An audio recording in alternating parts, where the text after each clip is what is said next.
Okay, I thought that looking at the time, we could mention the space particles and maybe even the empty form. Not very long, and if it's not clear, I apologize, because it's another of these difficult topics. Over here on the left. And then after that we'll have a review of what we did today, and then we'll finish around 9 o'clock. So, in Kalachakra, there's a presentation of gross particles and subtle particles. And the gross particles are particles of earth, water, fire, and wind or air. And the subtle particles are called space particles. And space particles are basically space, but they also contain the potential for the other particles. And for example, when the universe comes to an end, and there's a vacuum or a void, nothing there, it's said that at that time there's just space particles. But in that vacuum, or that void, there is the potential for the other elements. That's what it's taught. And what's interesting about that is there was a friend of mine who was a Kalachakra practitioner, who was a professor of cosmology, or actually mathematics and cosmology in Arizona. And he said, there's no such thing as space without anything. All space contains traces of matter. And also, I don't know, some of you probably know more about this than me, but there's no such thing as a pure vacuum. Even a vacuum has some traces of elements or something. And this also fits with the modern idea of the quantum particles, which are subatomic, but they contain the trace or the potential for the gross particles or atoms. In fact, they are the basis on which the gross atoms exist. Now, what this suggests is that before the Big Bang, there was the potential for all the material of the universe, but existing in a subatomic form, a quantum form, and according to Kalachakra, called space particles. And then, as we saw this afternoon with the karmic winds, what happened is that during that period, there was still the continuum of the mind stream of all the beings, with the very subtle wind as the basis.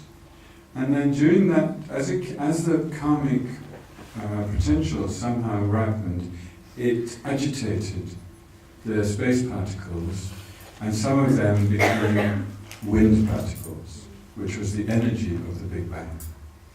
And from that came the fire, the water, the earth.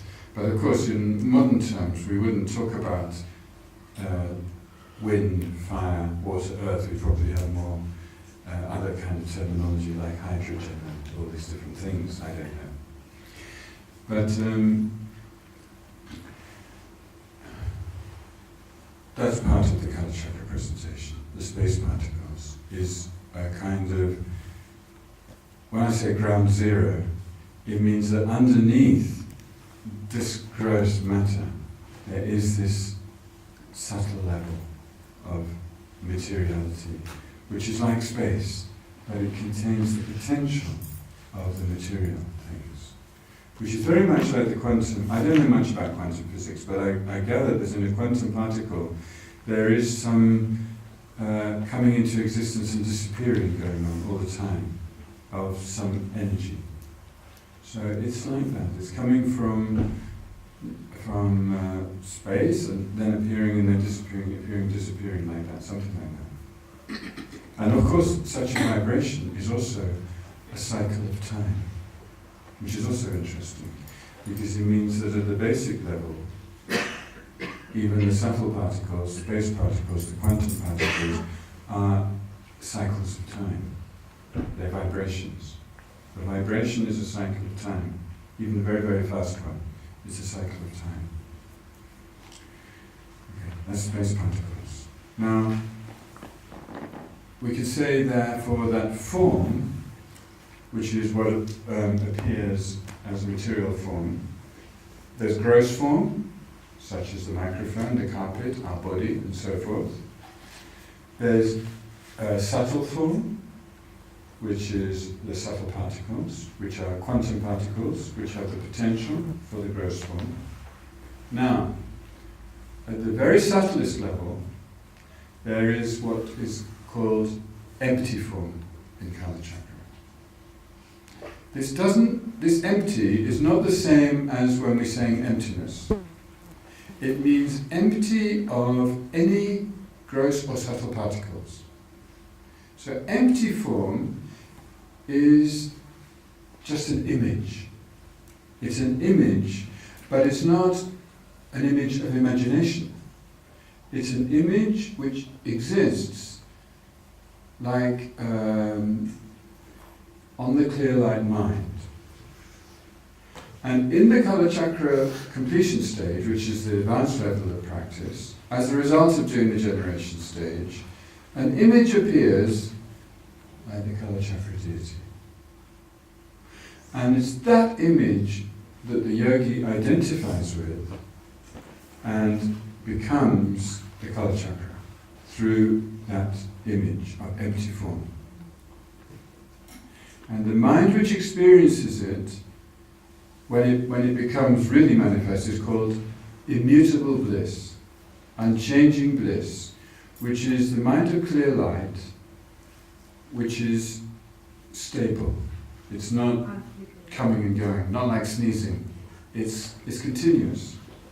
It's continuous. That unchanging bliss realizes emptiness in the Kalachakra practice, and then manifests empty form, and through the union of the empty form with the immutable bliss comes the final transformation to enlightenment. So the empty form is a very important part of the final process in the Kalachakra practice. Empty form is not something which an ordinary person like us experiences. If we imagine the Buddha or something, it's our imagination, it's an image of our imagination. But in this completion stage practice, it appears spontaneously. Through the winds entering the central channel, these empty forms start to appear. They can be just like lights, and there are certain practices that they do where they're in a completely dark room, and they practice with the eyes open, and they see all kinds of visions. There's no light in the room, so they're not. It's not something actually out there. It's something on the surface of the mind. Okay, that's the beginning, and gradually they learn to develop this until it becomes the empty form body, which will become Kalachakra. I'm mentioning that because it's also something connected to the ground zero. It's like when we bring everything down to the fundamental level, there's these different things to be aware of. Emptiness, clear light, space particles, empty form. You don't need to think about this too much. I'm just mentioning it because to some extent this retreat is an introduction to the Kalachakra system. And it may be that some of you later will really want to know more about these things. But probably some of you will just forget it, and that's fine. So you don't, it's not like it's going to change your life unless you're actually going to practice that.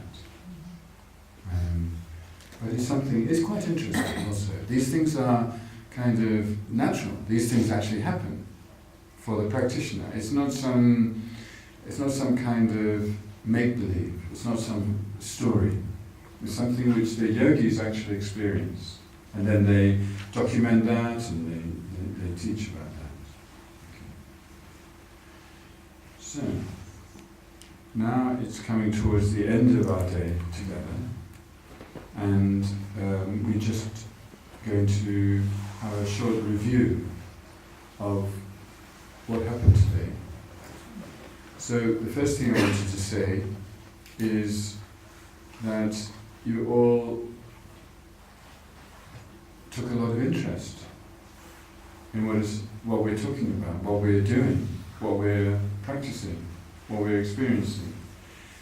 And of course, most of you are very busy people, and normally you'd be at work, so you must be quite tired. I think some of you kind of maybe ready for bed now. But nevertheless, you gave so much energy because you seem to find it very interesting. It's like, this is kind of food for the mind. And so the question is why? Why is this so interesting? And it's something to do with finding our deeper spiritual level and finding out what we are beneath the surface of how things appear. And somehow we're not satisfied with the external appearance of everything. And we're not satisfied with the world that our culture offers us. And when I say our culture, I'm not talking about Israel culture, I'm talking about international culture. Our culture, which we've been born into, really it's not very meaningful, is it? I mean, it's mainly involved in trying to sell things to us by feeding on our attachment. And not only selling us things that we spend money on, but also telling us that we should believe in this and we should take this side against that side and do this and that and have this attitude. And I mean, really, I think most of us really don't really believe in that. I mean, we may be influenced by it to some extent. It's very hard not to be influenced at all. But we don't really believe in all that. And probably for many years we didn't believe in it. And probably why we like the Dharma is because it's offering us something deeper, which actually touches us. It's not some sort of fantasy. We know that there's some truth here, and we're interested to find more out about that. And also, because of the practices of ethics and love and compassion and so forth, generosity, those kind of positive things, we also experience that brings us happiness and joy. And we feel it can help us to have more positive relationships with the people close to us, like our family and friends, but also even people we don't know, just when you pass people in the street. So the Dharma is really helping us. Now, what we did today, a lot of it focused on the elements, like you said, it's deconstruction, and it's pulling everything apart, and in some ways that's quite challenging. But at least we're beginning to see what these different elements are. And then we did a lot about, well, what is a person? We kept coming back, and emptiness, and sort of seeing that although we have these different elements, nothing exists by itself. Everything is just dependent origination.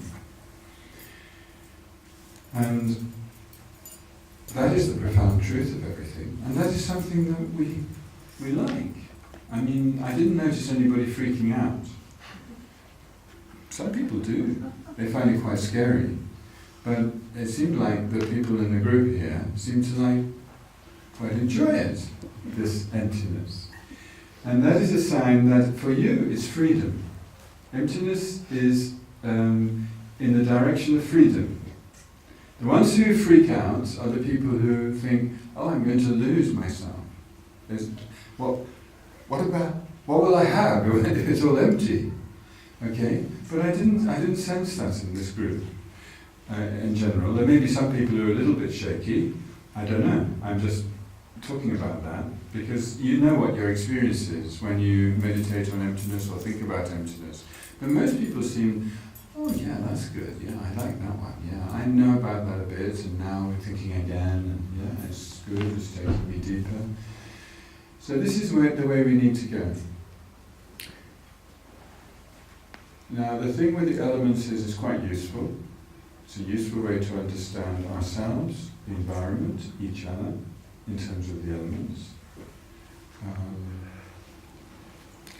If you practice the Tantra, then it's very, very useful. There's a lot more, when we get the other side of the initiation, there's a lot more to learn about that. But this side of the initiation, we kind of introduce the topics. Then the second thing we really looked at this afternoon was karma.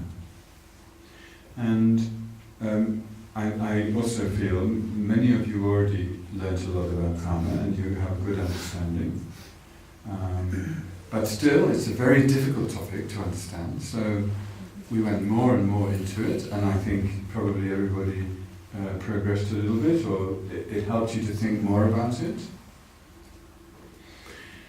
And of course, karma is what connects us with everybody else and with our environment. You know, some of the people that we have close to us in our life, we have a karmic connection with them. It means we already had a connection from before. And when we meet them, we think, oh, hi, I remember you. There's some kind of feeling like that. It can happen.